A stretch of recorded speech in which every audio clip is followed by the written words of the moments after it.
พระอาจารย์สมภพโชติปัญโยเนาะผู้ใดอยากเป็นเพชรเม็ดงามในจิตในใจลูกหลานเนาะโมมีผู้ใดเลยบอกธรรมะตั้งแต่เกิดเป็นคนมาก็บอกจน60 กว่าปีเนาะหลวงตาเนี่ยเป็นลูกศิษย์หลวงปู่ศรีมหาวิโรจน์บวชอยู่วัดป่ากุงนะซึ่งเป็นว่าเป็นพระกรรมฐานสายหลวงปู่มันเนาะแต่หลวงตากับบอกเคยได้รับแสงสว่างขนาดนี้เนาะนอกจากพระอาจารย์ใหญ่สมภพโชติปัญโยเนาะหลวงตาไปไสก็บอกแม้แต่อยู่วัดก็เปิดเทศเพิ่นเลยอยู่วัดกันเลยเปิดพระอาจารย์สมภพเนาะเมื่อก่อนเนี่ยเมื่อ10 กว่าปีก่อนเนี่ยหลวงตาไปดึงเอาจาก YouTube และคัดที่หลวงตาฟังเอาไปใส่แฟลชไดรฟ์แล้วเอาไปแจกให้คนฟังเพื่อให้เกิดสติปัญญาเกิดธรรมะนะเกิดแสงสว่างแห่งธรรมของพระอาจารย์ใหญ่สมภพเนาะซึ่งเป็นเรื่องที่นานมากที่จะได้ฟังธรรมะโดยเฉพาะหลวงตาเนี่ยฟังธรรมะมานานเหมือนกันนะโดยเฉพาะอ่านหนังสือแล้วเกิดปัญญาขึ้นเยอะมากสิ่งที่ไม่เคยได้ยินได้ฟังเนาะสิ่งที่ไม่เคยได้ยินได้ฟังนะซึ่งพระเจ้าพระสงฆ์ที่ปฏิบัติธรรมด้วยกันที่อยู่ด้วยกันในป่าเนี่ยนะต่างคนก็ต่างพูดเป็นเสียงเดียวกันนะว่าพระอาจารย์ใหญ่สมภพโชติปัญโยเนี่ยนะคือแสงสว่างเป็นตะเกียงส่องทางเป็นแสงส่องทางให้เราได้เดินคนเขาก็มาถามว่าหลวงตาเนี่ยรู้จักอาจารย์สมภพไหมไม่รู้จักเมื่อก่อนนะไม่รู้จักเนาะแต่พอมาฟังธรรมะท่านแล้วเนี่ยมันเนาะมันประโยชน์มันมากมหาศาลเนาะปกติเนี่ยเราจะฟังธรรมะครูบาอาจารย์จะพูดแต่เรื่องเริ่มต้นกับบั้นปลายแต่กลางๆที่เราเดินไปเนี่ยมันไม่มีใครพูดในสภาวะมันเรื่องของอานาปานสตินี่แหละนะโดยเฉพาะพวกที่ฝึกอานาปานสตินี่เนาะต้องฟังอาจารย์สมภพนะท่านพูดเนี่ยถ้าใครฝึกจนเป็นเนี่ยจะรู้เลยว่าท่านพูดแบบโอ้โหนะถ้าคนไม่ฝึกอานาปานสติเนี่ยไม่เกิดสภาวะพวกนี้นะจะไม่รู้หรอกว่าท่านพูดเรื่องอะไรทุกวันนี้หลวงตาก็ยังต้องนำเอาธรรมะของอาจารย์สมภพเนี่ยมาแทนหลวงตาเนี่ยพูดไม่ได้เป็นบัณฑิตไปเป็นปราชญ์อย่างพระอาจารย์ใหญ่นะหลวงตายังนำเอาธรรมะคำสอนของท่านเนี่ยนะไปใส่แฟลชไดรฟ์ไปใส่อะไรแล้วก็ไปแนะนำให้คนฟังประมาณนี้ซึ่งนักปฏิบัตินะจะต้องฟังถ้าใครฝึกอานาปานสตินะหลวงตาว่าในโลกนี้ไม่มีใครเกินอาจารย์ใหญ่สมภพโชติปัญโยนะกล้าเลยกล้ารับประกันเลยกล้าเลยนะว่าเดินไปถึงที่สุดได้แน่นอนเนาะเมื่อก่อนหลวงตาก็ไม่มีทางออกรู้ไหมไม่มีทางออกคือหลวงตาเนี่ยเป็นสายหลวงปู่มั่นก็จริงแต่พอหลวงตาเป็นสภาวะหลวงตาวิ่งไปหาครูบาอาจารย์หมดไม่มีใครให้คำตอบหลวงตาได้ พอหลวงตาฝึกอานาปานแล้วมันร้อนมันแน่นมันจะระเบิดมันอึดอัดปวดหัวเขาก็ส่งโรงพยาบาลไปสแกนก็ไม่มี ญาตินะส่งครูบาอาจารย์เจจิองค์ไหนที่ว่าเราเคารพนับถือไปกับไม่มีให้คำตอบเราได้แม้แต่ท่านเดียวทีนี้เรามันทุกข์ทุกข์แบบว่าไม่มีมันถอยไม่ได้ทุกข์ของเรามันไม่สั่งสาหลวงตานี่นอนไม่หลับเป็น2-3 เดือนเลยนะมันไม่หลับเลยกินข้าวไม่ได้ด้วยน้ำหนัก87เหลืออยู่40 กว่าโล42 โลช่วงนั้นจนต้องเอากูโคสมาหยอดเพราะอะไรเพราะความคิดหลวงตาเนี่ยไม่รู้มันมาจากไหนมีแต่เรื่องไม่ดีแต่ไม่พูดโอ้ยพังพูออกมาความคิดนี่มีแต่เรื่องอกุศลทั้งนั้นเลยโดยเฉพาะหลวงตาเป็นคนราคะจริตมีแต่เรื่องพวกนั้นเลยไปกราบพระนี่ด่าพระไอ้ความคิดเนี่ยหลวงตาเนี่ยไม่มีที่ให้อยู่เราก็กลัวบาปเราต้องวิ่งขึ้นไปบนอยู่ภูเขาคนเดียวจนวันหนึ่งมันไม่ไหวเหมือนคนทนพิษบาดแผลไม่ไหวหลวงตาเลยตัดสินใจตายไปนอนเอามือแนบข้างแล้วมองเพดานดูลมว่ามันจะตายยังไงดับยังไงคือมันถอยไม่ได้แล้วจนวันหนึ่ง มัน ดับเหมือนเขากดคันเอาท์ลงดับปุ๊บลงหมดเลยดับปุ๊บลงมามัน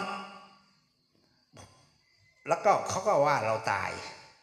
ครูบาอาจารย์ก็ว่าเราตายจนอีกวันหนึ่งมาเราลุกเดินออกมาโอ้ลมหายใจเราก็แค่หายใจเบาๆเนี่ยมันเย็นไปทั่วอากาศแต่เราไม่รู้มันเป็นอะไรเนาะตั้งแต่นั้นมาทุกข์ก็เริ่มคลายแต่สภาวะที่อยู่ภายในเนี่ยมันยังเหลืออยู่ทีนี้หลวงตาก็ไม่รู้จะไปปรึกษาใครอีกแล้วเฮ้ยเราเป็นอะไรความคิดเนี่ยหมดแล้วความคิดเนี่ยหมดเลยไม่มีคิดอีกแล้วไม่มีทำไมมันไม่คิดมันเฉยอยู่มันไม่มีแล้วอยู่ไปเดือนหนึ่ง2 เดือน3 เดือนมันก็ยังปกติไม่คิดแหละจนหลวงตามาอยู่อุบลเมื่อ11 ปีที่แล้วหลวงตาก็เลยบอกโยมเนี่ยไปเอาโทรศัพท์เอาอะไรทำเน็ตทำอะไรให้หลวงตาก็เลยเข้าไปหามีอาจารย์องค์ไหนมั่งในประเทศไทยก็ไล่ฟังไปตั้งแต่หลวงอาจารย์นั้นอาจารย์นี้ที่มีอยู่ใน YouTube ฟังคนละ2-3 วันเลยนะฟังกลับไปกลับมาฟังหลวงปู่ชาฟังหลวงปู่ชาเนี่ยฟังนานหน่อยฟังอยู่ประมาณเป็นอาทิตย์ไล่ฟังหลวงพ่อพุทธทาสฟังที่เป็นเกจิทุกองค์หลวงพ่อฤาษีหลวงอะไรฟังจนมาเจออาจารย์สมภพโชติปัญโยหลวงตาโดยโชคดีท่านพูดถึงเรื่องลมหายใจคลายทุกข์หรืออริยสัจ 4ในอานาปานสติเนี่ยประมาณเนี้ยหลวงตาฟังอยู่ฟังกลับไปกลับมาเนี่ยอยู่ประมาณ5 วันหลวงตากราบเลยท่านพูดมาเนี่ยสิ่งที่เราเป็นคลายออกหมดที่เราสงสัยทำไมครูบาอาจารย์ไม่เคยพูดเรื่องพวกนี้เลยเราอยู่ปฏิบัติธรรมมา20 กว่าปี30 ปีเนี่ยไม่มีใครพูดเรื่องนี้ให้เราฟังเลยปัญหาของหลวงตาเนี่ยหมดสิ้นเพราะอาจารย์ใหญ่สมภพโชติปัญโยหลวงตาก็เลยฟังท่านมาเป็นปีอยู่ในป่านะคือไปเอาแฟลชไดรฟ์เลยเสียบเสร็จเปิดไว้ทั้งคืนทั้งวันเปิด อยู่อย่างนั้นเปิดอาจารย์สมภพโชติปัญโยไม่ใช่เปิดฟังเพื่อจะไปปฏิบัตินะเปิดฟังรายละเอียดปีกย่อยทุกสิ่งทุกอย่างที่ท่านพูดหลวงตาก็เลยเก็บใส่แฟลชได้ลงทุนซื้อลำโพงบลูทูธไปแจกวัดนั้นวัดนี้โดยที่รู้จักกันนะแจกโยมด้วยหลวงตาลงทุนหลายแสนมากนะที่จะเอาธรรมะของหลวงอาจารย์ใหญ่สมภพลงใส่ไปแจกคนฟังนะมึงต้องฟังมึงต้องฟังหมดเงินนี่อย่าไปว่าอะไรแสนเลยเป็นหลักล้านที่ทำนะจ้างเขาทำเพราะหลวงตาทำไม่เป็นนะแจกลำโพงบลูทูธด้วยอยากให้เขาฟังมันเกิดประโยชน์จริงๆนะสำหรับอานาปานสตินี้เนาะหลวงตาเนี่ยฝึกพุทโธมาเกือบ20 ปีพุทโธมาเกือบ20 ปี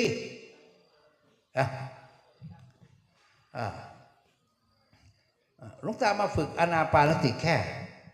4 เดือนกับ7 วันคือไพ่ใบสุดท้ายถ้าฝึกตรงนี้3 ปีไม่ฝึกอีกแล้วเพราะมันไปไม่ได้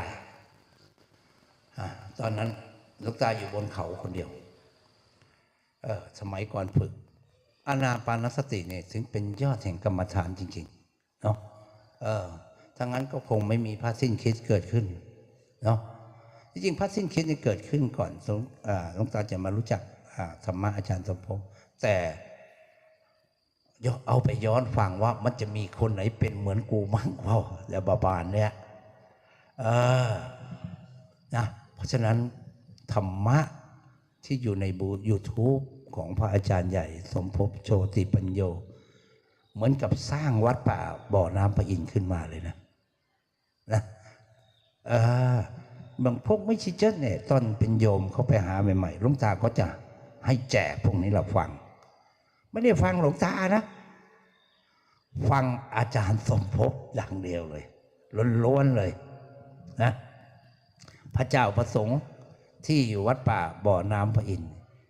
ต้องฟังเหมือนกับนั่นเลยเนาะเพราะฉะนั้นพระธรรมะที่ท่านลงไว้ไม่ได้สูญสิ้นไม่ได้เสียหายมีจะเกิดคุณูปการต่อ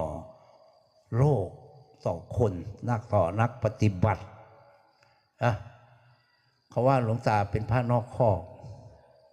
หลวงตาก็บอกมีแต่ควายอะไรอยู่ในคอกอย่างไรหลวงตาก็ถือว่าท่านเป็นเพชรเป็นอะไรมากมายกว่าสิ่งที่จะพรรณนาสำหรับธรรมะอันยิ่งใหญ่ของอาจารย์สมภพโชติปัญโยเนาะและท่านเกิดมาเพื่อสิ่งนี้เลยไม่มีใครพูดพูดได้ตั้งหลายภาษานะโอ้พญาบันแห้งคักป้า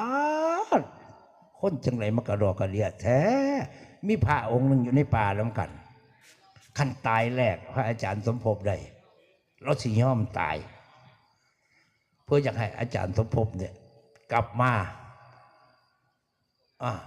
บอกธรรมะอีก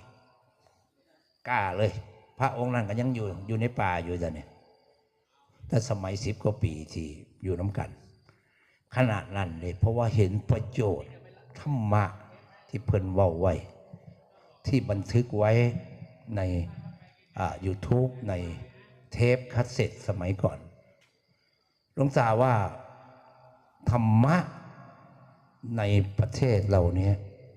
หลวงตาไม่เคยพระองค์นี้ไม่เคยลงใครขนาดนี้นะจริงหลวงตาเนี่ยไม่สนใจนะแต่ว่าสิโลลาภต่อพระอาจารย์ใหญ่สมภพโชติปัญโยเนาะเพราะฉะนั้น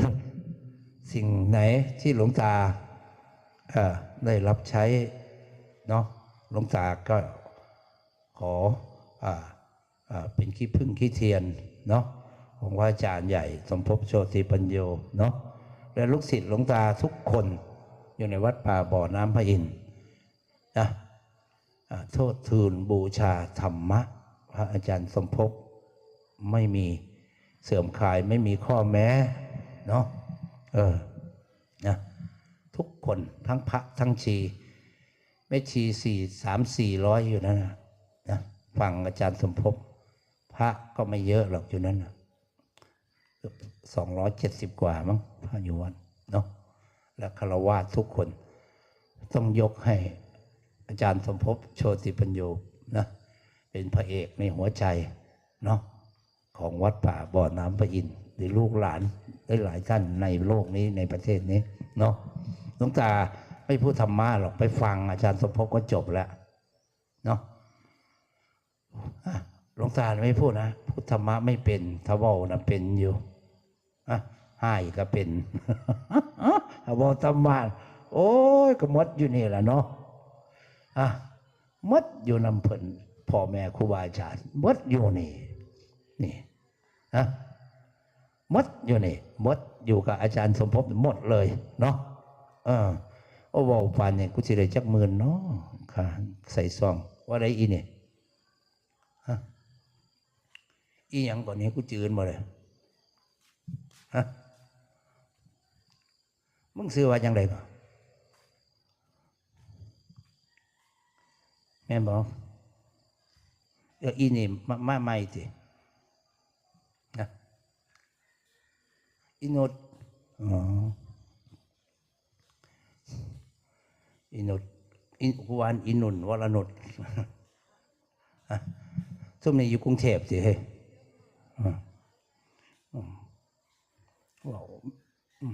ไม่ใช่วัดกูว่ามีเจ้าขาเลยค่ะโอ้อยู่นี่ก็ฝึกมาดี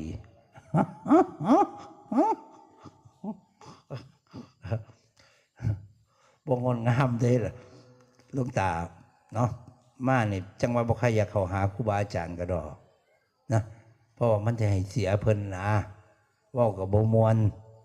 น้ำตาเนาะแต่ว่าขันมาย่ำใดก็บอกกันแน่นะอาจารย์สมภพเมื่อนั้นได้ยินหมอลำวิทยามาว่าอยากให้หลวงตาไปอย่างคำตากาโอ้กูบ่ไปถ้าคนเขานิมนต์กูไปอยู่ถ้ามึงนิมนต์กูบ่ไปหรอกมึงเว้าดูโพดญาติแต่ไม่ผู้อื่นกลัวลำวิทยาแต่ว่าลำมวลนี่เนาะลำประวัติอาจารย์สมภพคนฟังนี่ไห้ผู้เด้มาบ่หมู่นี่มันมาบ่มาบ่นะโอ้เก่งครับหมอนี่ลำวิทยาวงกาฬสินธุ์คิดทอดเด้อย่ายินแต่เสียงอยากเห็นหน้าเนี่ยโอ้ฟังเนาะไม่ชี้กูไห้ย่อยเปลืองกระดาษทิชชู่ขนาดเลยเนาะโอ้คนมาหลายเนาะ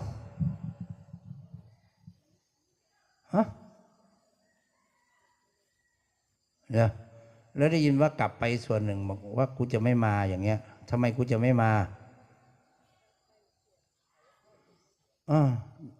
มาถ้าบอกมาก็ต้องมาเนี่ยหลวงปู่เยินนิมนต์กูไปวันที่10กูยังไม่ไปเลยคือไม่ว่างสิ้นคิดแหวกคิวมาให้หน่อยนะมันไปว่าไรแล้วผู้หนึ่งอยู่ละเอ็ดพุ่นวันที่11เนี่ยอยู่พุ่นน่ะอยู่เกษตรวิสัยพุ่นน่ะกับสุรินทร์มันละไกลกันใช่เห็นไหมล่ะแล้วก็วันที่12ก็อยู่อุบลวันที่13ก็อยู่ร้อยเอ็ดอีกแต่ถ้าอาจารย์สมภพมาก็ต้องมาเนาะถ้ามีโอกาสก็จะไป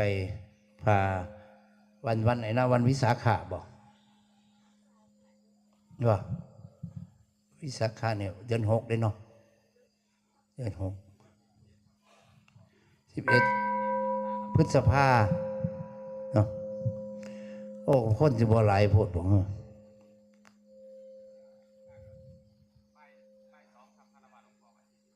บ่คนสิบ่ไปหลายประโทษสิมื้อ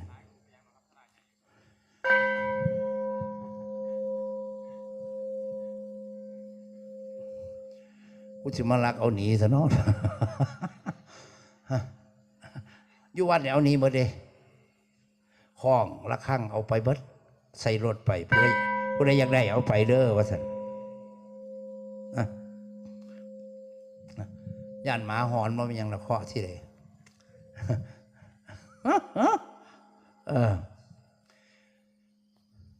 ได้เวลาแล้วบ่ฮะอ๋อ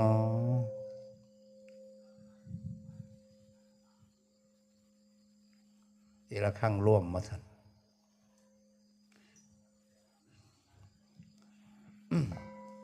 พระหลายอยู่บ่อยู่เนี่ย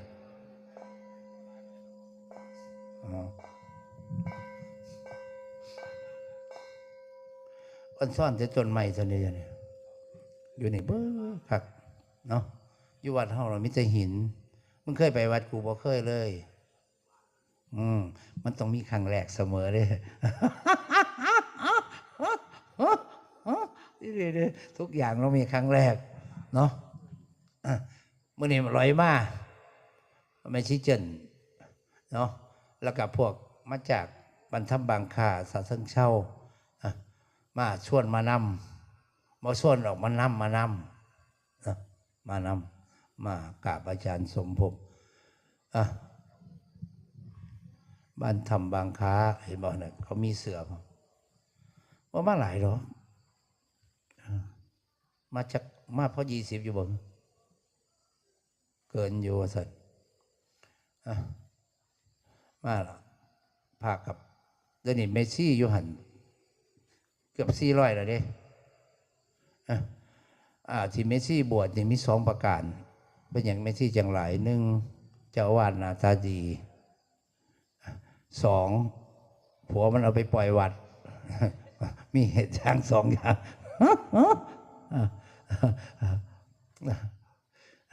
มันจะเป็นประการที่2นี่แหละ ผัวไปเบิ่งร้านเหล้าไว้ย่อผัวเมียมาบวชซี่เบิดเอาหลดเนาะอยู่วัดพวกไกลกันนี่แหละเบิ่งกันหูจักทางมา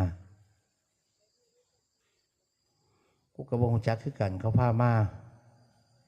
มึงบ่เป็นตาหูจักหลังหรอกเบิ่งทรง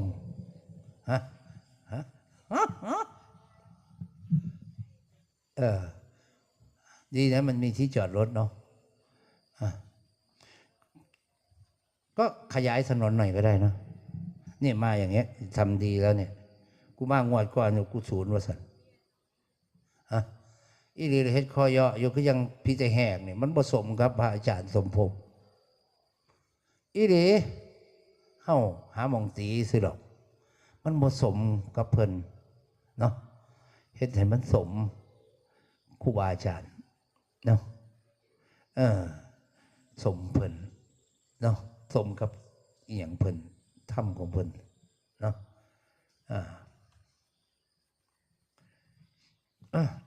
ที่ให้เว้าหยังอีกก็เอาละมั้งเอาพอแล้วล่ะเอาไม้ผู้ใดเนี่ยเอาผู้เพิ่นเสียงดีๆว่าหั่นแม่เสียงมวลครับ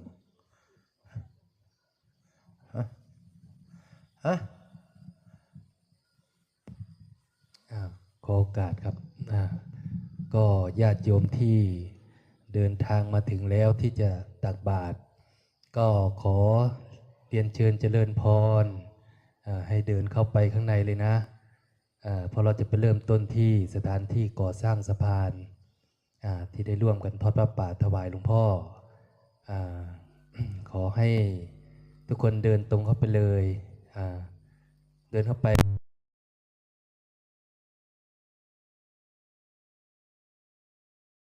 ญาติโยมที่มาทีหลัง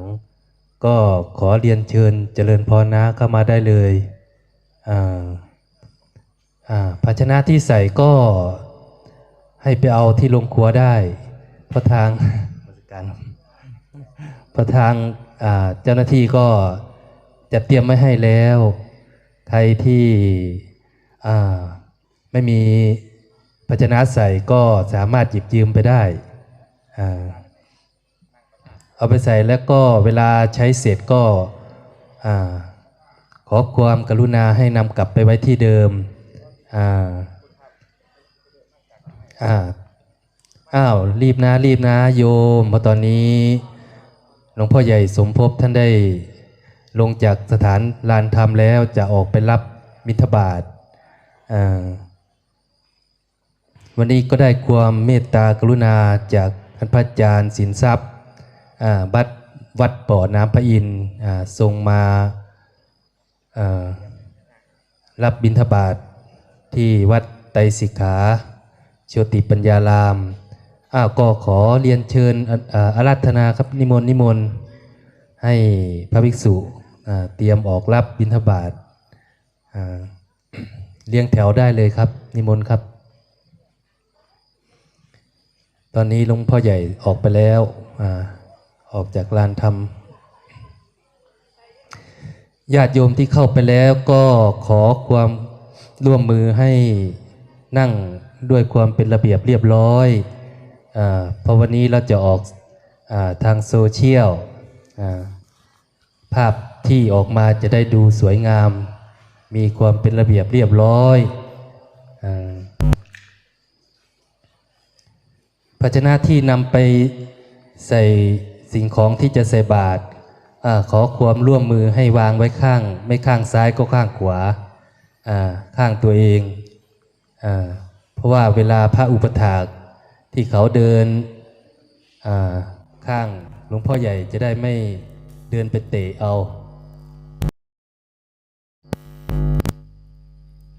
และขอความร่วมมือด้วยญาติโยมที่นำภาชนะสิ่งของที่มาใส่ที่เป็นพวกถุงกระดาษถุงพลาสติกเมื่อนำออกแล้วก็ขอให้ใส่ในถุงขยะที่ทางเจ้าหน้าที่ได้จัดเตรียมไว้ให้เป็นจุดเพื่อความสวยงามขยะจะไม่เลี่ยราดแล้วก็จัดเก็บได้ง่ายวันนี้เราก็มีกิจกรรมช่วงเช้าก็ตักบาตรเสร็จก็ญาติโยมตักบาตรเสร็จก็จะเข้าสู่ลานธรรมก็จะมีการ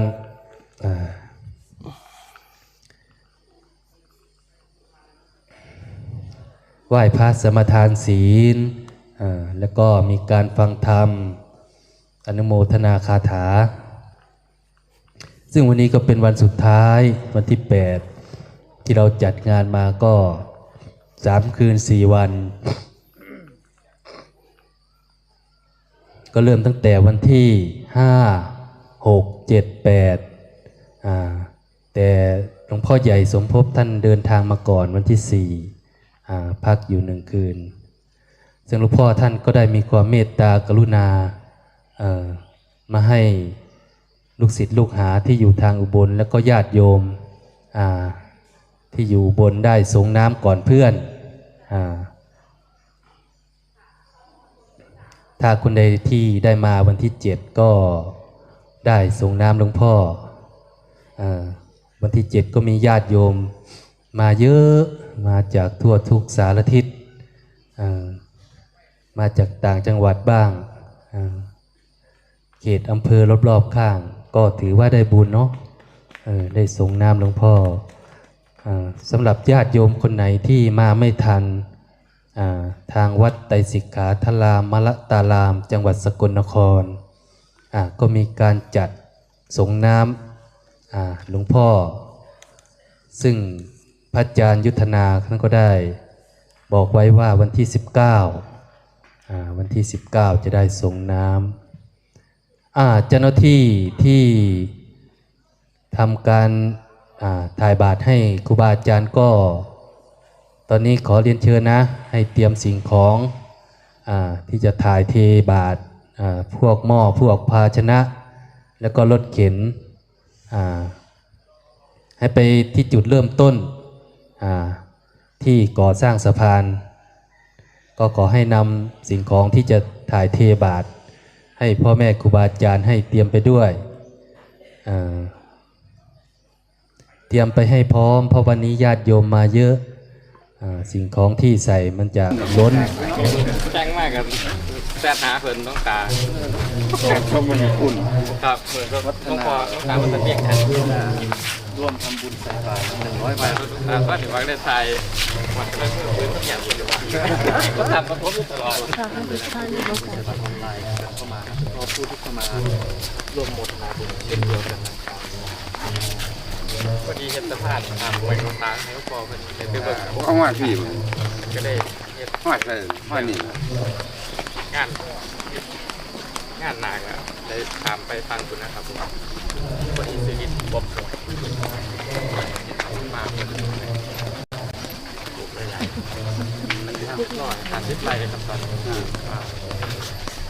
บ่ได้ปลูกแต่ต้นสากับต้นปูน ที่ออกมาปลูกอะไรไม่จะเห็น ว่าด้วยพอเวลานอกจะเข้า แล้วพอจับเป็นยังไงครับผม นอก ต่อข้างหน้าใช่ว่าน้ำตาอายุครับรุ่นกระหอนเลยครับเครื่องประสบ เมื่อกี้นี่บ่เคยได้คิดว่าจะได้เข้าใกล้เพิ่นเด้จะมีหน้านะความชื่อเสียงเพิ่น สิ้นก็เพิ่งขึ้นมาจากกรุงเทพวันที่1เลยครับไปเปลี่ยนสายหาอาหาร บ่ได้คิดว่าสิได้เข้าไปใกล้เพิ่น หาเดือน ไปกราบเพิ่นเมื่อ5 ปี6 ปีไปกราบที่วัดไป2 เทื่อ ครับ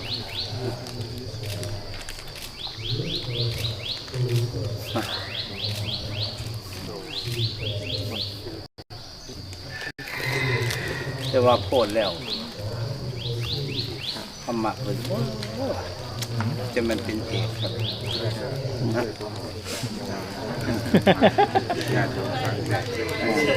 ตั้งเลยเลย ฟัง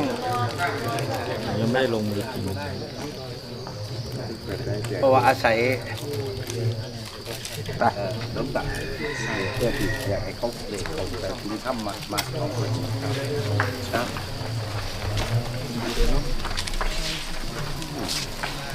ลายผมมืดนี่มีลายว่าเหรอมืด เหมือนที่ถ่าย สุดท้ายไม่ผู้ใส่บาตรอยู่ ครับร้ายเนี่ยนะครับ หน้าตรงได้เสมอหน้าบ่เบี้ยวเลยได้หน้าตรงเล่าเลย อยากได้ท่านวิสา มีจะสารพัดร่วมบุญกับหลวงตาครับ100 บาทน้ำโมทนาสาธุ ขับมาดีขับรถเก่งได้เสมอ ให้ดูบรรยากาศของยานยนต์เนี่ยยานที่ทำก็มารอใส่บาตรกันแล้วยาวเลยนะครับก็มีสมีที่นี่หน้า100 บาท โอ้ผู้เฒ่าลายวันนี้อยู่บ่เด้ แต่ว่าย่ามพ้นอ่ำท่วมเยอะครับท่วมเมื่อไหร่ครับบ้านถึงต่อย50 ไร่แต่ว่าฉันยังจะคงที่เยงไปเลยย่ามน้ำมันนี่เป็นเขื่อนไปเลยครับหน่วยนะแต่ว่าเห็นยังกัน มันหลีอยู่ข้างในพ่อบ่เห็นคน ทางหัวเสื้อผ้านั่งว่างใส่แต่เห็นเราบ่เครื่องโอ้เราไปเตรียมไปแล้วครับโอเครวมทีแล้วครับ อย่าดินติดหล่อแล้วบ่ให้ครับเพิ่น รวมมีปีกายตัวปีกายก่อนมันพายุบ่เขาจังทาง นั่งห่างกันกันมีคนเลยนี่เนาะมีขันจอง มาถึงก็ขอความร่วมมือให้นั่งเป็นระเบียบเรียบร้อยพอเวลาถ่ายรูปออกมาแล้วจะได้สวยงามเกิดเป็นสภาพแห่งบุญ นี่หน่อยตัวเสียง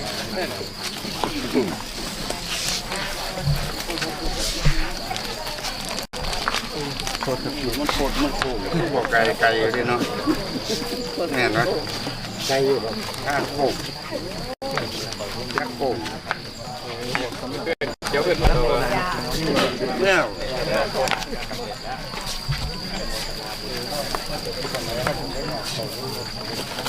เช้าตีไฟแฟนมาแจ็คเช้าตีไฟแฟนมา เนี่ยลาย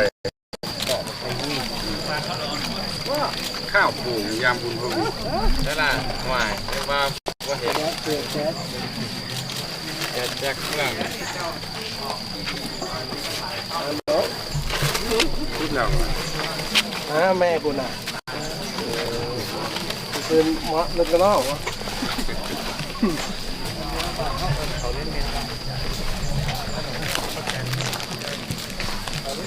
คิดยูบี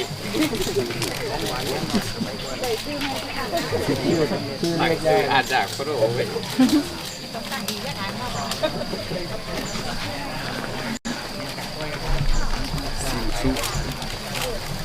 แต่บาดแม่เด็กปั๊บเก่งๆเลยด้วย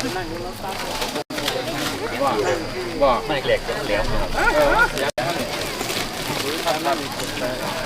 ไม่รู้จะตัดก่อน กะละมัง ไปได้นะ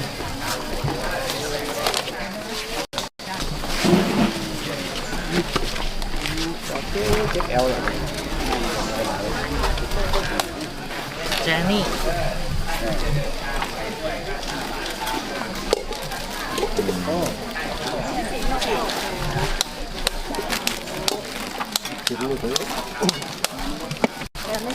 ครับถ้าจะไปวัดปากน้ำพี่อินตี 3จะไปนะครับ เพราะพระท่านกำลังทำวัดอยู่โอ้ตี 3ที่ไปไปคุยกับผมได้ผมอยู่ต้นตะเคียนต้นที่ 11โดนตัดไปแล้ว โดนตัดเลยจุดทูบดอกเดียวครับ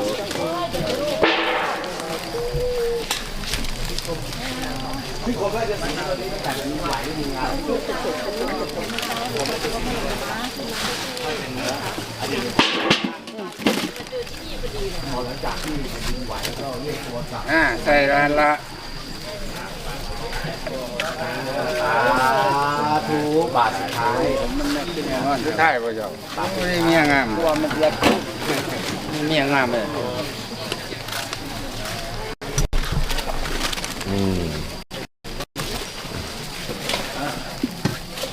อย่าเพิ่งมั่นใจอย่าเพิ่งประกาศไป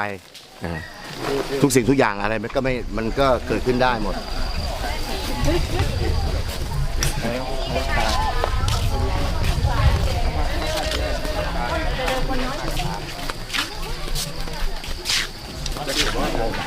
ว่ามันจะกว่ายักษ์กระเพราแตกครับผม ตื่นสมอง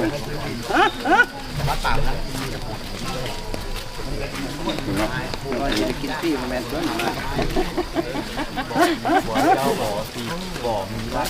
บ่อนจ้องเจาะเมืองแก่งแก่ตรงแข้งขาหลงขาก่อนกุ้งตรงเที่ยวเมียงหัวว่าการไว้ มันจะล่างหล่อเลย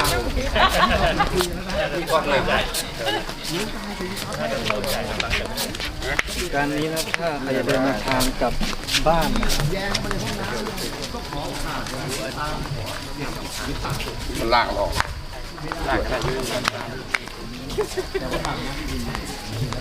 นี่ได้ใจยัง ก่อนทุกสาระไปเที่ยวที่ไหนบ้างครับของบ้านนี้ เข้ามาไงเข้ามาไงอาจารย์นี่ใช่ขโมยน้ำเฮ้ย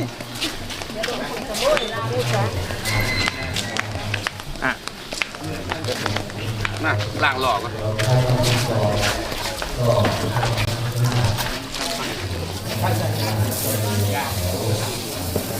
แล้วก็ที่ขวัญสุดานะครับทั้งบทนาสาธุขอร่วมทำบุญนะครับหลวงตานะครับ50 บาทนะครับบทนาสาธุนะครับที่ขวัญสุดาด้วยนะครับ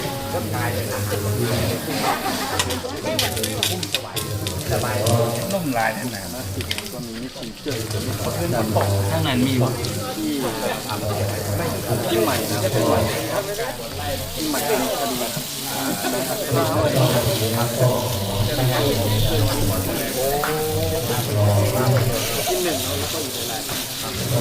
ผมอยู่คนเดียวคุณน้าผาอะไรได้เลยต้องขวนเลยทำคนเดียวได้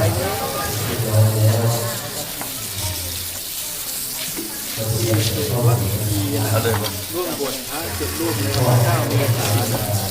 น 700 บาท น้ำปูผ้า สา เนี่ย น้องโมนาสาธุนะ แต่ว่าถ้าไม่มีผ้าเนี่ยคนจะเยอะกว่าอย่างนี้นะอ้าวตั้งห้องนี้เลย ก็จะมี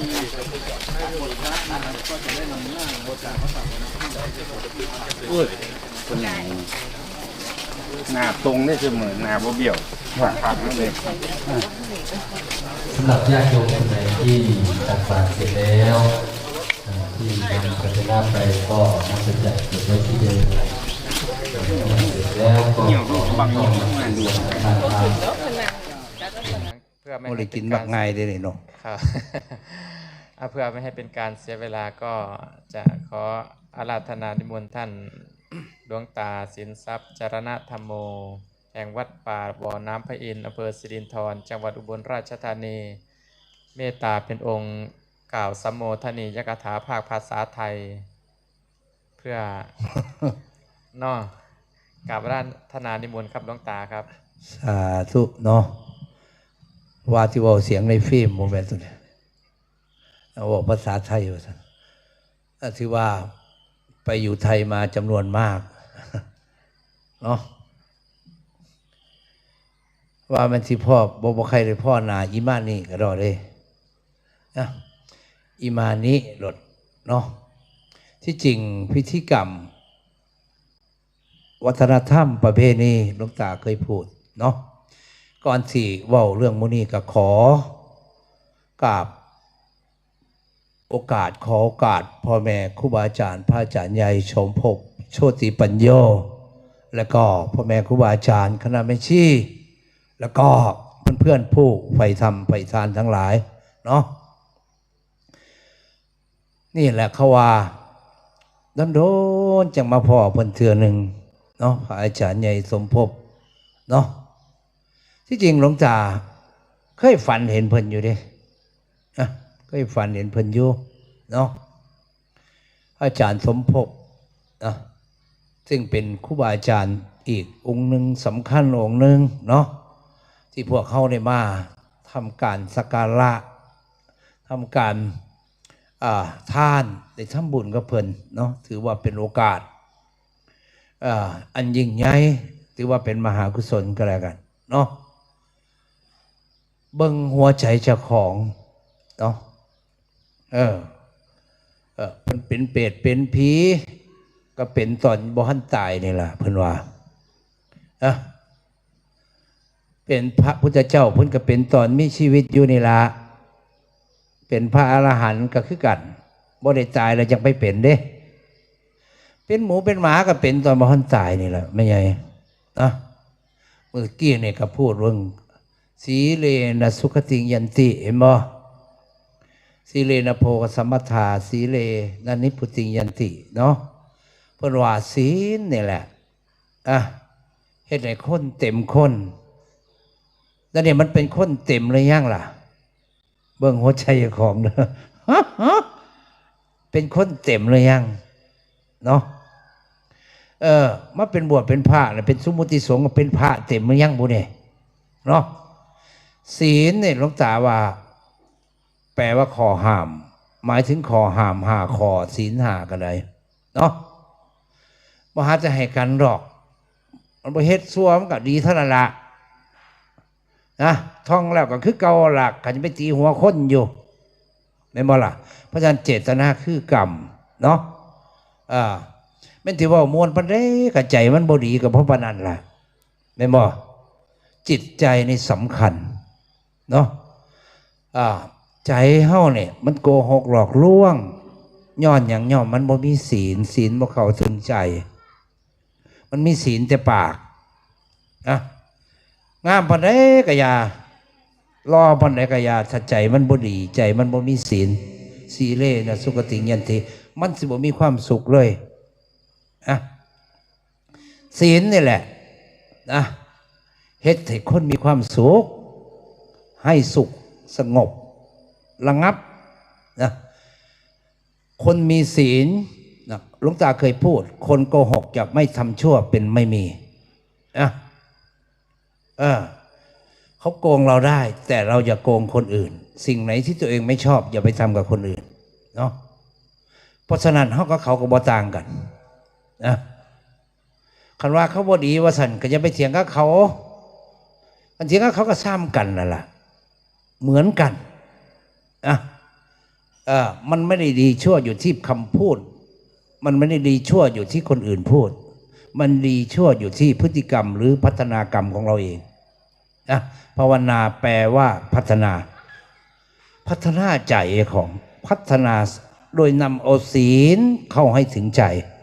ให้เป็นอธิศีลให้ได้กันศีลบ่ฮั่นศีลแต่ปากเนี่ยเศร้ามันตัวคือเก่าใจเนี่ยเพราะใจบ่มีศีลนะมันมีศีลแต่กายกับวาจา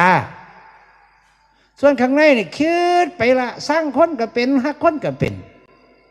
นั่งใช้ชุดขาวอยู่เนี่ยไปคิดสร้างผู้นั้นผู้นี้อยู่มันจะมีศีลมาแต่ใส่แล้วเนี่ยฮะก็มันยังขึ้นอยู่นั่งอยู่กุฏิไปมักเมียผู้อื่นจักเสียมันจะมีศีลบ่ฮะไม่นบ่ศีลมันเกิดขึ้นอยู่ในใจเนี่ยใจเนี่ยเพราะงั้นต้องนำเอาศีลกลับมาสู่จิตสู่ใจให้ได้มาพัฒนาถ้าบ่มีศีลแล้วก็มัดเท่านั้นละคนเป็นคนกับบ่เต็มมาบวชเป็นพระกับบ่เต็มนะถ้าบ่มีศีลแต่ว่าศีลสิมีศีลได้ต้องประกอบด้วยสติเนี่ยคันมีสติเนี่ยมีโลดรักษาศีลก็ได้คันมีสติคันว่าบ่มีสติราขาดสติมันก็รักษาศีลบ่ครบหรอกเพิ่นจังเรียกว่าสุราเมรยะมัชฌะแปลว่ามึนเมา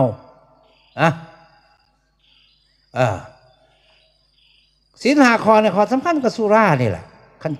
กินเหล้าไปอัดเข้าไปแล้วกับศีล4 ข้อเนี่ยข้างหน้าเนี่ยมันต้องว่าถึงดอกมดแอแลดเสื้อบ่เพราะสุราทำให้เสียสติทำลายสติทำลายพุทธะตัวเนี้ยเข้าใจยังเพราะฉะนั้นอาจารย์ใหญ่สมภพเคยบอกว่านะสติกัสมิงชากโรสติเตสั่งนิวารนังนี่เป็นว่าไว้มดว่าล่ะก็คือเก่าล่ะซ้ำฟังเพลงซ้ำฟังหมอลำฟังจนหอดมือจ่ายมันก็บ่ได้เป็นหมอลำหรอกกับมันบ่ฝึกร้องลำแม่นบ่ฟังธรรมะคือกันถ้าไม่นำเอาตัวเนี้ยไปประพฤติปฏิบัติไปลงมือทำมันก็ไร้ผลทำใดๆก็ไร้ค่าถ้าไม่ทำเข้าใจยังไปนั่งอยู่เทียงหน้าจะไปนั่งคิดเอาหมดแล้วหรอกนะต้องลงมือลงมือทำลงมือปฏิบัตินั่นเองนะเพราะฉะนั้นธรรมะต่างๆหลวงตาว่ามันถึงที่สุดอยู่ที่พระอาจารย์สมภพพูดไว้แล้วไม่ต้องพูดมากที่พูดนี่คือให้กำลังใจผลักดันกันเฉยๆหลักกระซ้ำเป่าปีได้หัวคุ้ยนั่นแหละเห็นบ่ถ้าไม่ลงมือปฏิบัตินะโตภัยโตมันนะครูบาอาจารย์พระพุทธเจ้าสอนบ่ได้ให้นรกสอนมันนะ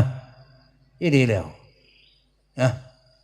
เห็นบอกคู่มือนี่มีย่างใส่ชุดขาวก็ไปบอกพื้นกันอยู่ในวัดไม่บอกไปบอกนินท่าผู้อื่นคำหยาบสำหรับหลวงตานะไม่ใช่คำว่ากูมึงคำหยาบคือคำที่พูดเพ้อเจ้อส่อเสียดสีทำลายผู้อื่นนี่คือคำหยาบช้ามากไม่บอกเพราะฉะนั้นนะสีเลนะสุขติยันติศีลนี่แหละนำมาสู่ความสุขสีเลนะโภคสัมปทาเป็นอย่างคนมีศีลจังนำไปสู่โภคทรัพย์เพราะว่าความเชื่อมันเชื่อถือมีสัจจะผู้ใดก็อยากอยู่ใกล้ผู้ใดอยากค้าขายน้ำเห็นบ่ผู้ใดก็อยากคบหามันก็เลยนำไปสู่สิ่งต่างๆได้หมดทำสำเร็จหมดเป็นผู้มีฤทธิ์ด้วยอภิญญาแปลว่าอภิญญาย่ายมารู้ยิ่งมีอภิญญาหลายๆอย่างสำเร็จด้วยศีลนี่แหละเนี่ยสีเลเนี่ยสีเลนะนิพุติยันติศีลนำไปสู่นิพพานคำว่ามีศีลมันสิมีธรรมมาแต่ใส่ตัวนี้ใจบ่เป็นตาสะแตกใจเนาไม่นบ่ว่าจะมึงสิใส่ชุดขาวหรืออีหล่ามึงสิงดงามปานใดก็ได้ถ้าใจมึงเนาล่ะเอาลองเบิ่ง นะกระจกไม่มีคุณค่าต่อคนตาบอดฉันใดธรรมะก็ไม่มีคุณค่าต่อใจที่มืดบอดฉันนั้นจำไว้เพราะฉะนั้นในโอกาสพระอาจารย์ใหญ่มาอุบลถึงเป็นเพิ่นสิว่าบ่ได้แต่ความยิ่งใหญ่แห่งธรรมะของพระอาจารย์สมภพที่บันทึกไว้ท่านเก็บไว้ตั้งแต่เทปคัสเซ็ตเนาะทำไว้และทุกวันนี้ก็มีได้หลายคนนำลงไปเผยแผ่ในช่อง YouTube ช่องต่างๆเป็นคุณูปการต่อนักปฏิบัติมากมายนะเห็นไหมนี่คือความยิ่งใหญ่แห่งธรรมแห่งอาจารย์สมภพโชติปัญโยนะใครจะพูดยังไงก็ช่างนะจริงใครจะพูดยังไงก็ช่างหลวงตาหลวงตาไม่ได้คนงมงายนะหลวงตาไม่ได้เชื่อพระอาจารย์สมภพนะเชื่อในสิ่งที่ตัวเองเป็นท่านพูดตรงหมดถูกหมดที่เราปฏิบัติมาเนี่ยเรารับรู้ในใจเรานะถ้าคนไม่ปฏิบัติไม่เป็นอย่างที่ท่านว่าเนี่ยมาเตะด่ากูเนี่ยนะอีดีมันไม่ผิดพลาดนะที่บอกให้คักแน่กับเป็นอาจารย์สมภพนี่นะไปฟังเอานะนอนฟังกันเลยเด้อเปิดใส่บัตรสิรับกับฝันได้ยินเสียงอาจารย์สมภพเทศตะกี้หลวงตาเนี่ยลงทุนเลยนะอย่าว่าแต่แสนเลยละเป็นล้านบาทที่ทำอัดใส่แฟลชไดรฟ์และซื้อลำโพงบลูทูธด้วยนะไปแจกวัดนั้นวัดนี้อยากให้เขาฟังอยากให้เขาเกิดปัญญาเนาะเอาละเก็บไว้อย่าไปสูญเลยใจเย็นใจลมๆเนาะวิสิกูผลนายเด้เบาไปกับแรงลายได้กูก็ได้เนาะอันไหนก็สุดอยู่นี่แหละเนาะหลวงตาเลยมาเยี่ยมแต่ว่าผ่านมาบอกมือสุดท้ายเนาะเมื่อมันไหว้แล้วมือที่แรกคือสิได้กินแนวแสบอยู่อันนี้มือสุดท้ายมันจะเหลือแต่ปนแล้วกลัวเนาะจังหูไหมอันนี้แม่ที่เจนนี่เป็นผู้หูอาจารย์มาบอกอาจารย์มาอุบลนะหลวงตาอาจารย์สมภพมาอุบลใช่ไหมไม่แม่นบอกคือเงียบเนาะก็เรื่องโทรหาบุญรู้ว่าสันโทรหาพระแม่นอีหลีว่าสันจะว่ามือสุดท้ายห่วยหลวงตาบ่ฮู้เด้เอาจังสี่เขาไปยังมือแรงขึ้นไปตอนไหนวะเพิ่นอยากให้เขามาบิณฑบาตนำโอ้ยไปเขาว่าเนาะแต่ว่าได้มาแล้วโมนิกามันคุยกันจะฟังกูคุยบูซุ่มห้าเลยไหมโอ้ยนังกติกูยิ่งคุมตาเลยได้มาแล้วจังสี่น้ำตาก็ขอถวายปัจจัยพระอาจารย์ใหญ่สมภพบูชาคุณเพิ่น100,000 บาทเนาะให้เพิ่น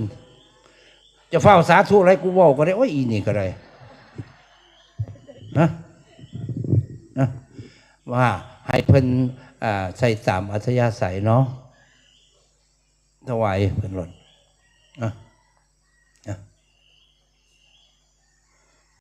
พ่อบน100,000เลยเนาะ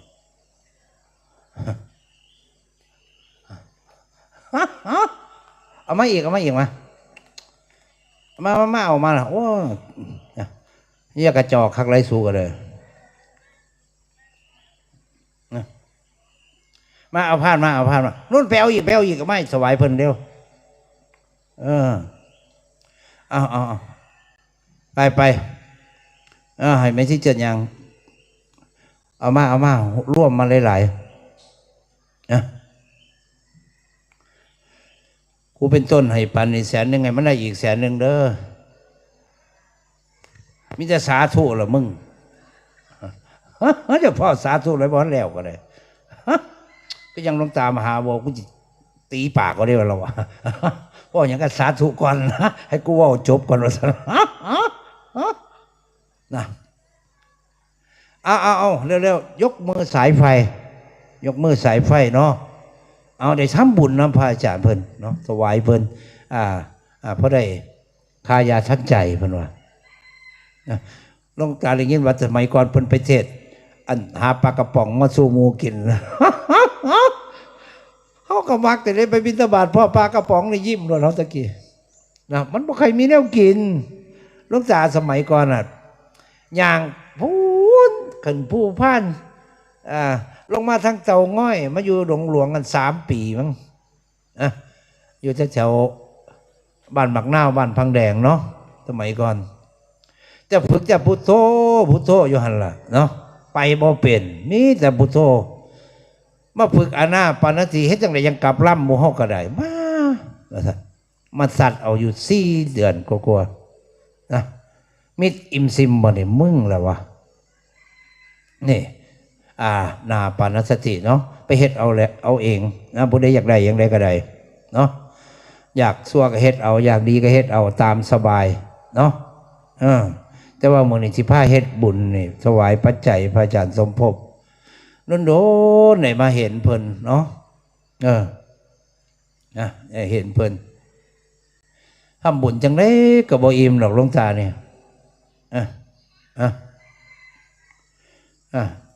ตั้งแต่น้อยจนใหญ่พุ่นเฮ็ดแต่บุญแล้วเนี่ย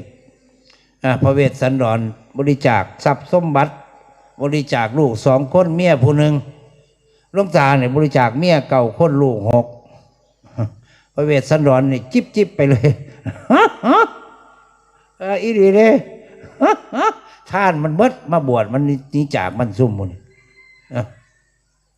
แต่เนี่ยก็นำมาบวชซี่น้ำก็มีอยู่เมียผู้ที่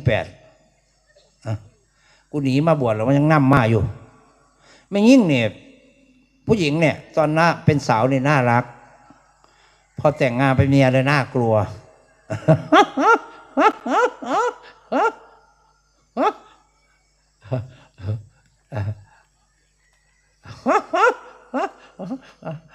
ไม่เป็นบางคนแต่ยังไงก็น่ากลัวน่าเกรงขามอยู่ดีมึงเชื่อกูสินะแต่ไอ้นี่มันตาถึงเรื่องเมียดีนะตาถึงไอ้ผู้การเนี่ยนะตาถึงพวกนี้ตำรวจนี่ตาถึงเจ้าชู้ไงเห็นสวยเมียมันสวยนะแต่ว่าสู่เมียกูอะไรหรอกเอามากไผ่มากมันเด้เดี๋ยวเห็นกับสวยแล้วจังเอาเนาะผู้ใดที่ว่ากีฬากับยาหัวมาแล้วไปก็ที่ว่าเมียนับเบิ่งให้มันได้ครบ200,000ลองมึงดูขี่ไล่กูมาป่านนี้มันครบ200,000คักกับกู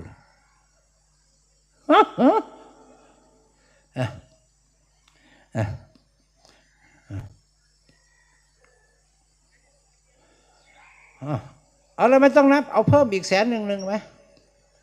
จบไปพอแล้วไปถวายเพิ่นโลดทุ่มหิวเขาก็พอแห้งแล้วคิดด่าแม่กูอะไรกับบุเจ้าพระแม่มันยังกวนตีนใช่ไหมท่านเอาถวายโลดเอาว่าใส่เอา200,000 บาท200,000 กว่าบาทอยู่หรอกวันนี้เอาจะไปล้มคุบเมียผู้การเด้อกูรับประกันความปลอดภัยเด้กูจะบอกให้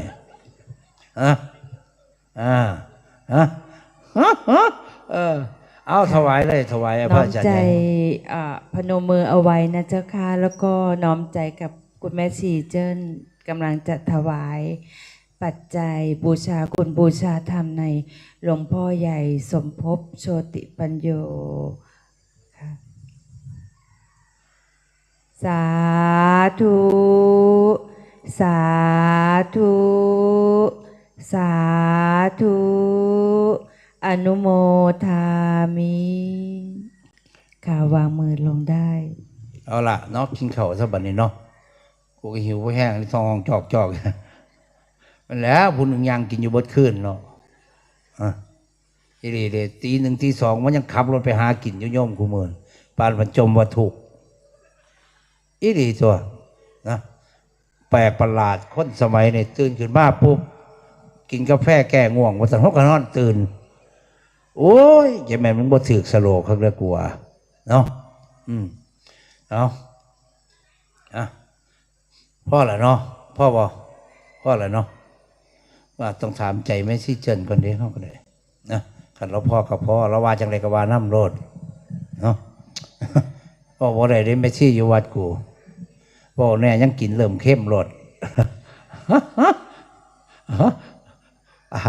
ชีวิตเราฝากไว้กับเขาเด้เขาเห็นแนวกินเนาะอีหลีเด้ไม่ซี่วัด300-400ปุ่นนี่ไม่ไงนะมันรอเล่นเด้โอ้มันไปบวชน้ำกูหลายครับผัวมันไปปล่อยวัดบ่จังวะเอาเลี้ยงแต่เมียผู้อื่นละกูเอาละสำเร็จละสาธุ สาธุ ญาติโยมมาเตรียมน้ำไว้ตรวจน้ำเด้อรับพรก่อนพระจะออกรับบิณฑบาตอาหาร ครับผม นิมนต์มหานุการ ขอโอกาสหลวงพ่อครับผม เป็นต้นเสียงในการให้พรเดี๋ยวแป๊บนึงรอเพิ่นมานั่งก่อนนิมนต์หลวงตาครับบ่ให้เขาได้ให้พรครั